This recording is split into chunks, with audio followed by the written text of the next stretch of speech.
Assalamualaikum warahmatullahi wabarakatuh. Hello everyone, my name is Muhammad Fatur Rahman. My present number is 20. I am from English education student at Universitas Maritim Raja Ali Haji. In here, I want to tell you about basic reading presentation by Mem Dewi Nopita from the title Describing People, Things and Places. Well, without wasting the time, let's move to my presentation. The several ways of describing people, things, and places. The first, describing people. Second, guess who. Third, read a paragraph. Fourth, describing an object. 5, guess what. 6, describing a place. Okay, the first point is describing people. Purpose of a description is to create a picture using words.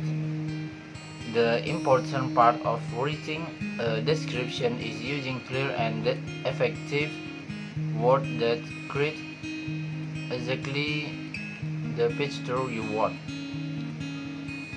Here, some useful vocabulary for describing people and talking about physical appearance.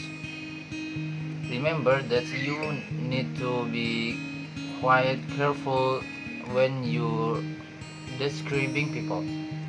At the bottom of this page are some tips for being tactful. Example, age. Who are over 55 years old. Build for a body such as fat, thin, and stocky, distended. Coloring. Who have skin color, hair color, and others. Face, which has an elongated face shape and others. Describing hair. Who has long, short, and bald hair.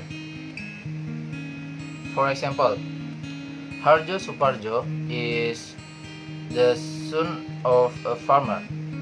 He was born in Bantul on January 18, 1990. He is tall and weighs 41. His current address is in Payungan, Bantul. The achievements that he has obtained are a district level poetry reading competition, won a nation poetry read competition, and a national book read competition. Champion. From every competition he has participated in and the achievement he has become famous among the surrounding community and is always proud of. So the second point is guess who. Complete the following steps. The first, choose someone in your class to describe. Second, read a short description of the person, but do not mention his or her name. Remember to include detail about height, weight, hair color, distinguishing mark, and others. Read your description on a separate piece of paper. So, the third, give the description to your teacher. When the teacher has everyone's description, he will mix the move and give each student one of the description.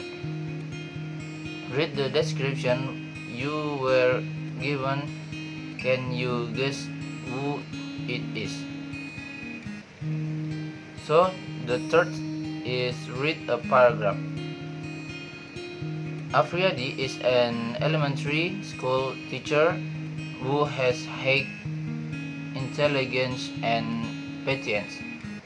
He has great affection for all students. He always smiled. His smile always made his students happy. I think he is a very great person. I hope this Afriyadi become an exemplary teacher and becomes an example for his students so that they can be even more enthusiastic in their studies. So fourth point is describing an object. Learning English means hearing many new words you've never come across before. When you're talking to someone and say a word you don't know, it's important for you to find out what it is. Here's how we can ask for the meaning of a noun and how we can describe object. This exercise will help you learn a few useful expressions as well as reviewing your vocabulary. How many of these objects do you know? Example: what's a pen? It's something we use to read with. So, what's a ballot? It is a brightly colored rubber bag that gets bigger when filled with air or gas. They are used as party decoration. What's a spoon? It's the thing we use to stir your coffee, or it's the thing we use to eat soup with. So, what a lawn mower? It's the thing we use to cut grass. So the 5 point is, guess what? Complete the following steps before reading.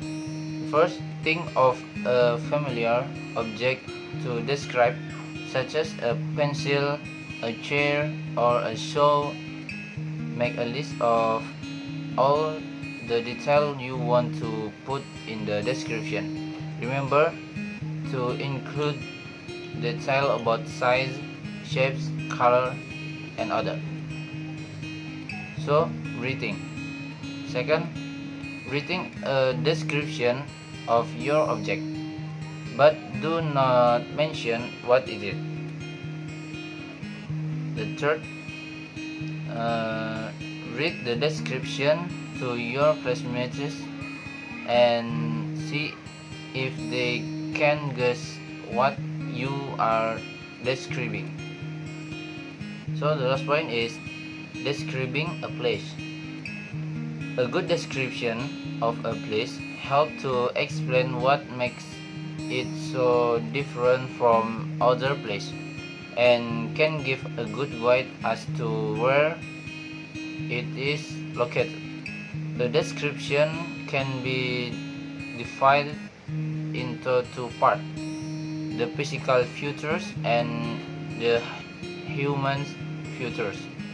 The first, physical features, are those things that occur naturally, such as mountains, rivers, soil, wildlife, climate. Second is human features, are those that involve people, such as roads, houses, farmland, job or occupation, and industry. Note that much of the countryside of Britain has been changed by people. Ever since the Romans began cutting down the forest and farmed the land of about 2000 years ago. Well, I think that's all from my presentation. Thank you very much for watching my video. See you in the next presentation. Assalamualaikum warahmatullahi wabarakatuh.